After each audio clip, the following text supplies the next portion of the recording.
Hey everybody, it's Bradford, your carnivore curmudgeon, and this is the part of the video where I normally would say to you that I am an actual carnivore, but I am not an actual curmudgeon, mostly.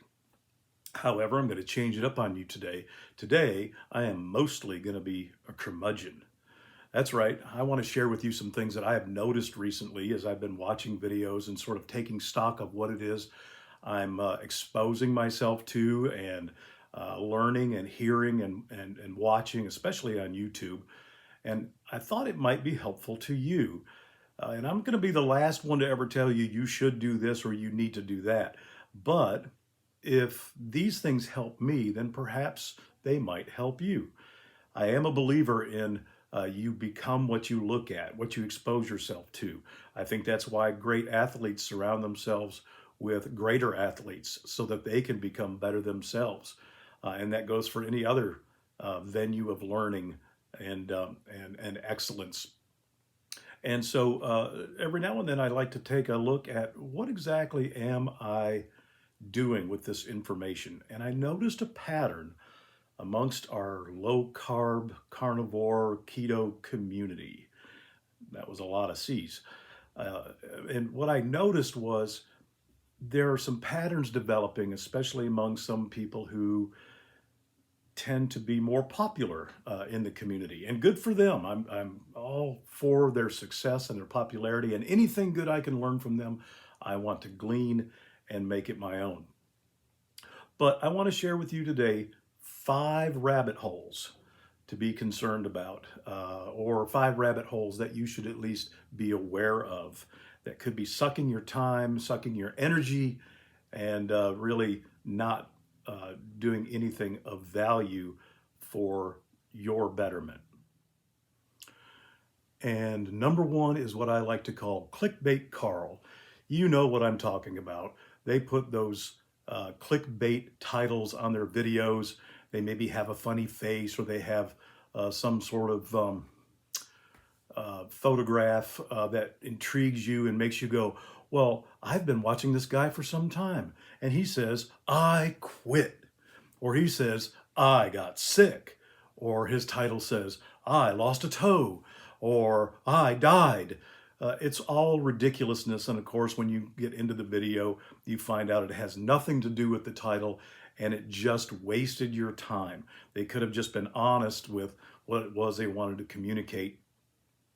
And it is frustrating, but they serve the purpose. I think one of the things to consider when it comes to clickbait Carl is that Carl is more interested in growing his YouTube channel and his online presence as an influencer than Carl is concerned about what might be beneficial to you from his exposure to experience in life.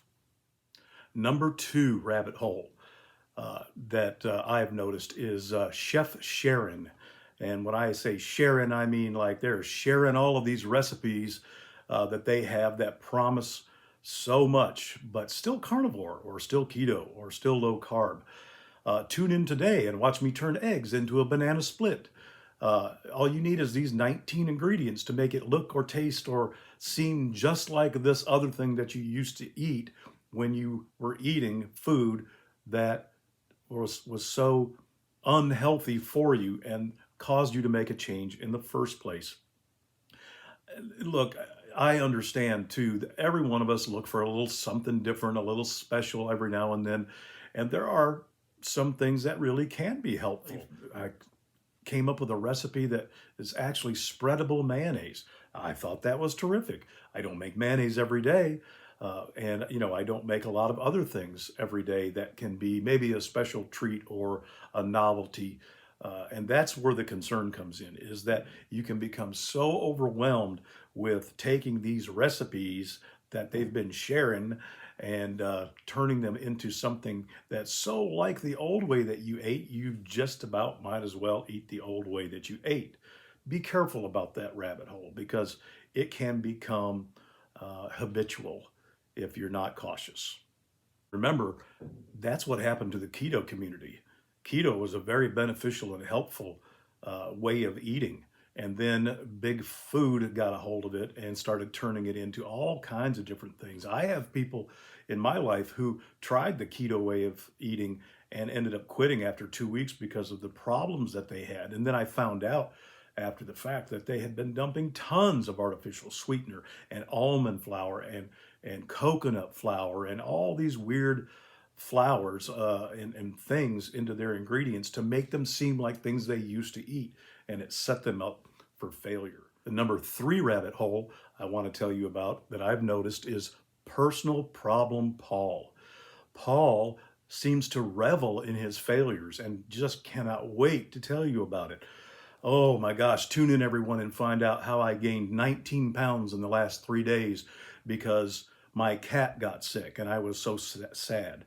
Or I blew it this weekend and I ended up eating an entire pizza stuffed into a turkey, stuffed into a hog, and washed it down with 2 cases of beer. That's Paul's problem. Paul needs to work on that, and maybe he can get some help by watching other people tell him how they have seen success. But even though I understand that we all need a community and we can all use some encouragement, we can all use some help, there is a balance to that. They get into a habit of being someone who is noticed and mollycoddled, to use a word from my parents' age, because of their failures. And so people feel sorry for them, and it makes them feel good that people feel sorry for them. And I notice in the comments a lot, and perhaps you have too, that people tend to empower their failure. They tend to make excuses for them. You're just being you. You can't be hard on yourself. You have to do this.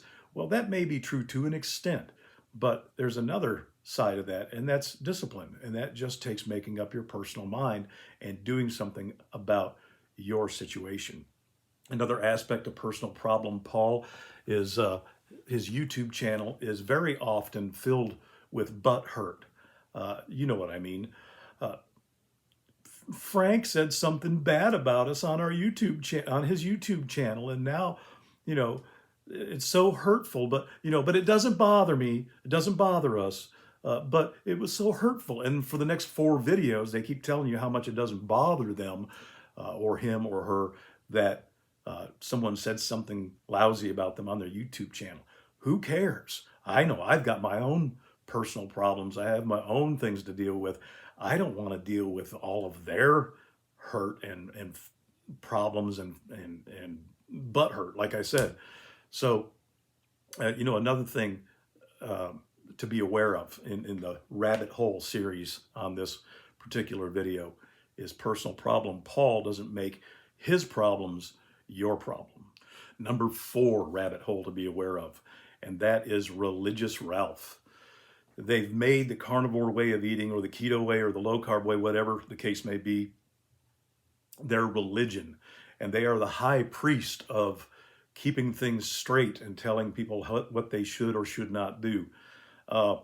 Many times it boils down to, well, all you have to do is just eat meat. That's true. But if it was that easy, everyone would do it and everyone would be remarkably successful. So it's not always that cut and dry, just like anything else in life. Here's some that I've actually heard directed at me. I put a recipe on my YouTube channel, and someone writes, "Pepper is highly inflammatory and should be avoided at all costs." Well, maybe for you it is. It doesn't seem to bother me. So keep your first church of the non-pepperites to yourself. Don't put pepper on your food. I'm going to put pepper on my food if I want to put pepper on my food. I have seen people say to me, "You eat pork, you might as well just be eating out of the trash can. It's junk." You can't see the gesture I'm making underneath the camera frame, but it's directed directly at that person for that comment. And now I will spend the next 5 hours and 3 videos putting together an argument to convince you that that pepper comment did not hurt mine butt. And the fifth and last rabbit hole to be careful of, and this is not a criticism of these people, but I call them flat belly Fionas. And these are people who are in their 20s who I have no earthly idea how they make a living because they never seem to be at work. They always seem to be at the gym or getting ready to go to the gym, or they just came from the gym, or they stopped at the supermarket to pick up some meat on the way to the gym to do their workout that they're going to do prior to their real workout later on at home before going to their evening session at the gym. You know, you have good for them if they're that health conscious and they're able to do that. That's terrific. But some of us are not as young as we used to be. Some of us have demanding jobs, families, responsibilities, and we just can't live life that way. And so be careful about that rabbit hole because it can really sort of weigh on your mind and get you down. Why can't I look like that? Why can't I be like that? Maybe you can if that's what you really want to work towards. Or maybe you can't because that's not how life works in your circumstance. Be careful, especially about comparing yourself to these folks because that may not be your situation in life anymore. I will likely never be a flat belly Fiona or Fred. I hope I'll never be a flat belly Fiona, but I may improve my health.